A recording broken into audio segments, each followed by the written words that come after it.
मित्रांनो नमस्कार. कायदेशीर माहिती देणाऱ्या माझ्या YouTube चॅनलमध्ये तुमचं स्वागत. आजचा विषय गृहनिर्माण संस्था पाळीव प्राण्यांवर बंदी घालणारे असे उपविधी पास करू शकतात.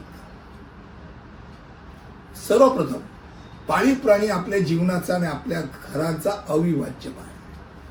हे घर त्यांच्यासाठी सुरक्षित आणि आनंदी ठिकाण आहे आणि याची खात्री करण्यासाठी भारतातील प्राणी कायदे शिकणं आवश्यक आहे. भारत सरकारने पाळीव प्राणी आणि रस्त्यावर राहणाऱ्यांसाठी म्हणजे त्यांना करता क्रौर्य आणि गैरवर्तनापासून संरक्षण करण्यासाठी काही कायदे बनवले आणि काही हक्क निर्माण केले.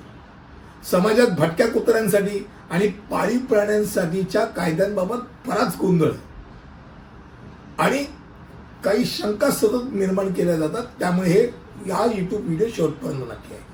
पहिली गोष्ट, प्राण्यांना होणाऱ्या विनाकारण वेदना किंवा त्रास टाळण्यासाठी प्राणी क्रूरता प्रतिबंधक कायदा 1960 ची स्थापना करण्यात आली. या कायद्यामध्ये क्रूरतेपासून प्राण्यांच्या हक्कांचे संरक्षण करणारे अनेक कायदे. या कायद्याअंतर्गत भारतीय प्राणी कल्याण मंडळाची पण स्थापना केली गेली आणि गृहनिर्माण संस्थांमध्ये पाळीव प्राणी आणि समुदाय प्राण्यांसाठी खालील नियम साधारणतः अस्तित्वात हे डोक्यात ठेवा. पहिली गोष्ट, सर्व पाळीव प्राणी आणि समुदाय प्राण्यांना आनंदी जीवन जगण्याचा अधिकार आहे.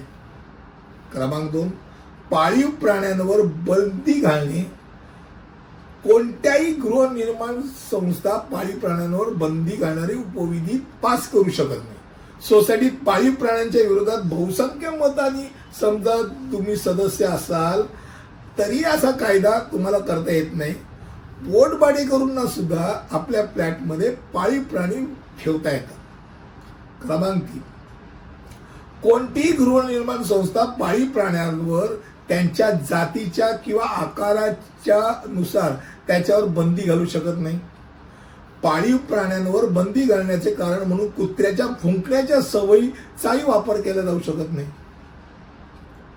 क्रमांक 4, कोणतीही गृहनिर्माण संस्था पाळीव प्राण्यांना लिफ्ट, उद्याने किंवा क्लब हाऊस सारख्या सामान्य सुविधा वापरण्यास बंदी घालू शकत आणि त्या वापरण्याकरता शुल्क पण आकारू शकत.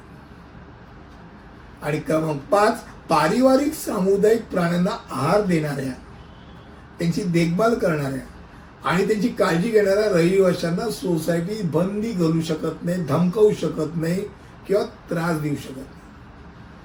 IPC 503 आणि 506 प्रमाणे दंडनीय गुन्हा आहे. आणि सर्वात शेवटी, समाज कोणत्याही सामाजिक प्राण्यांचं स्थलांतर करू शकत नाही. आमच्या इथे भुंकते 4-5 कुत्रे उचला दुसरीकडे येऊन सोडा, नाही होणार. कारण स्थलांतरित होण्यापासून त्याला संरक्षण दिलं गेलेलं आहे. कारण स्थलांतरामुळे प्राण्यांना त्रास होऊ शकतो. खास करून सामुदायिक कुत्र्यांबाबत जे एकत्र एका पॅकमध्ये राहतात ते जर वेगळे केले आणि वेगळीकडे सोडलं तर ते त्यांना त्रास होऊ शकतो, ते जगू नाही शकत. आजचा व्हिडिओ खास करून हा गृहनिर्माण संस्था पाळीव प्राण्यांवर बंदी करू शकते का? करू शकते, नक्की करू शकत नाही. नंबर 1, आणि त्यांनी काय काय केले या विषयावर होतं. पुढील व्हिडिओ जो एकदा बनवीन तेव्हा असे पाळीव प्राणी पाळणाऱ्यांनी काय करावं या संदर्भात माहिती दिली जाईल. आज इथेच थांबतो. धन्यवाद.